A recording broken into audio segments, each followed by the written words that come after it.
Have you ever wondered why the biggest dreamers often have the smallest results? It is because of a hidden leak in your energy. Every time you share a goal before you have achieved it, you lose the drive to actually do the work. Your words are leaking your power. To understand this, let us look at the tale of the goat and the horse. Both wanted to reach the summit of the great mountain. The goat was expressive and loud. In a lush forest clearing, he gathered everyone to hear about his grand plans to climb the peak. He pointed to the summit with pride, soaking in the admiration of the crowd. Talking about the climb felt just as good as the climb itself. Meanwhile, the horse said nothing. He simply adjusted his heavy pack, focused his gaze on the trail, and began to walk with steady determination. As the sun began to set, the goat was still in the clearing, recounting his strategy to a new group of squirrels, feeling exhausted yet unmoving. But high above, the horse stood at the peak. He was silent, silhouetted against a breathtaking cinematic sky, watching the world below. Psychologists call this social reality. When you announce a goal, your brain is tricked into feeling it has already achieved it. That satisfying hit of dopamine from the praise of others kills the identity-related tension. You need to actually finish the work. Are you ready to stop the leak? I challenge you to a silent week. First, stop telling people your daily progress. Second, only show results, never the process. Let the finished work speak for itself.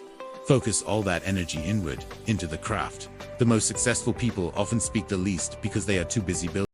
Are you staying in a situation you hate because it feels safe or comfortable? You might be a bird in a golden cage. This story will help you identify your cages and give you a 3-step system to reclaim your freedom. A parrot lived in a palace. His cage was made of pure gold, and his water was served in a silver bowl. He had everything a bird could want, but he had stopped singing. Every day, he watched a plain gray sparrow sitting on a dusty fence outside, singing until the sun went down. The parrot, once vibrant, found himself in a life of gilded comfort. His golden cage, a symbol of luxury, slowly became a prison of his own making. He had golden seeds, silver water, yet his spirit dwindled. The bars of his cage, though beautiful, represented the invisible boundaries he had accepted. The routine, the safety, the predictability, these were the comforts that kept him from remembering his true nature. He had forgotten the joy of flight, the thrill of the open sky. The plain gray sparrow, with no golden cage or silver bowl, sang with a joy that resonated through the air. Its song was a melody of freedom, a stark contrast to the parrot's silence. The sparrow's simple life was rich with experiences the parrot could only dream of. One day, the parrot noticed something profound. The door to his golden cage was not locked. It had been open all along. He wasn't trapped by external forces, but by his own forgotten abilities and fear of the unknown. He had simply forgotten how to fly. With a newfound realization, the parrot took a leap of faith. He stumbled, he faltered, but slowly, he remembered the rhythm of his wings. He left the golden cage, not for hardship, but for the boundless possibilities of the open sky. Outside the cage, the world was vast and vibrant. The parrot soared, felt the wind beneath his wings, and sang a song more beautiful than any he had sung before. He understood that true value wasn't in gold or comfort, but in freedom and living authentically. Just like the parrot, many of us are in golden cages of our own making. It's time to identify your cages and reclaim your freedom. Here's a 3-step system. 1. Identify your golden cages. What situations, beliefs, or comforts are holding you back from your true potential? 2. Rediscover your wings. What are your core values? What brings you genuine joy and purpose? 3. Take the leap. Start taking small, intentional steps.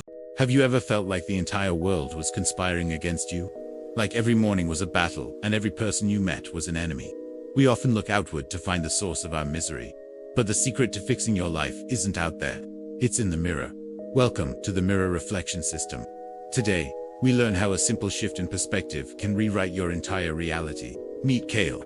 To him, the wood was always rotten, the tools were always blunt, and the sun only rose to mock his exhaustion. He lived in a world of shadows, where every customer was a burden, and every project a heavy chain around his neck. Kale believed the world was broken. He didn't realize that he was looking at the world through a broken lens. One evening, as the shadows grew long, an old man entered. He carried a stillness that Kale hadn't felt in years. The master didn't speak at first. He simply handed Kale a small, handheld mirror. It was covered in thick, gray grime. Kale looked into it and scoffed. "It's broken," he said. "I see nothing but gray, just like everything else in this miserable place." The master smiled. He took his sleeve and slowly, gently, began to wipe the surface.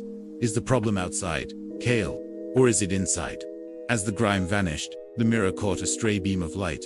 Suddenly, the entire workshop seemed to ignite with color. Kale looked around. The wood he thought was rot-prone now revealed intricate, beautiful grains.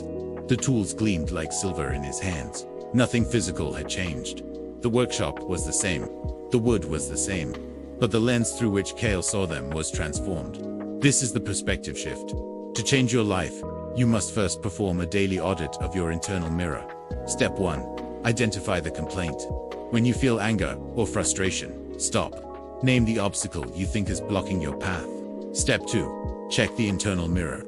Ask yourself, is my bias distorting the truth?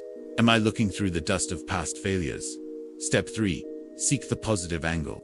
Every knot in the wood is a chance to create a unique design. Turn obstacles into opportunities. Kale began to practice this every day. He wasn't just building furniture anymore. He was building a new version of himself. The angry laborer was gone. In his place stood a master craftsman who found joy in the struggle and beauty in the mundane. The world is a reflection of your mind. If you want a better world, start by cleaning the mirror you carry within. Your perspective is your power. Stop helping. It sounds harsh, doesn't it? But for many of us, it is the only way to finally be seen for who we are. Are you actually valued, or are you just useful? There is a painful difference that most people realize far too late. This is the story of Elias, a man who gave everything until he had nothing left, and the system he used to reclaim his life. In the vibrant village of Oak Haven, Elias was the man who never said no. If a roof leaked or a fence broke, Elias was there. He shared his bread when neighbors were hungry and his time when they were busy. He was the invisible glue holding everyone else together. But while the village flourished in bright colors, Elias felt himself becoming desaturated. Like a sketch that was slowly being erased by exhaustion, he realized a bitter truth. People didn't know his dreams or his fears. They only knew his name when they had a problem to solve. The breaking point came on a Tuesday. A neighbor knocked, demanding Elias fix a cot, while Elias was clearly struggling with his own chores. For the first time in 10 years, Elias took a deep breath, looked the neighbor in the eye, and quietly said, "Not today." Instead of rushing out, he stayed at his own workbench. He focused on his own craft, letting the world wait for once. The reaction was immediate and shocking. The village didn't offer help in return. They offered anger. They felt cheated of his labor. Elias watched from inside. He saw that his kindness had been treated as a duty. Without his utility, he was suddenly the villain. This is where the respect boundary begins. Elias learned that true loyalty is mutual, while exploitation is a one-way street paved with yes. He began to help only when his own cup was full. He stopped being a doormat and started being a person with boundaries. The value first reputation takes time. Eventually, the villagers stopped expecting and started asking. They began to respect his time because he respected it first. Remember, being a good person does not mean having no boundaries. If you don't draw the line, others will use you to draw theirs. If you are tired of being the invisible worker, it is time to quiet your yes. Subscribe for more wisdom on finding your value.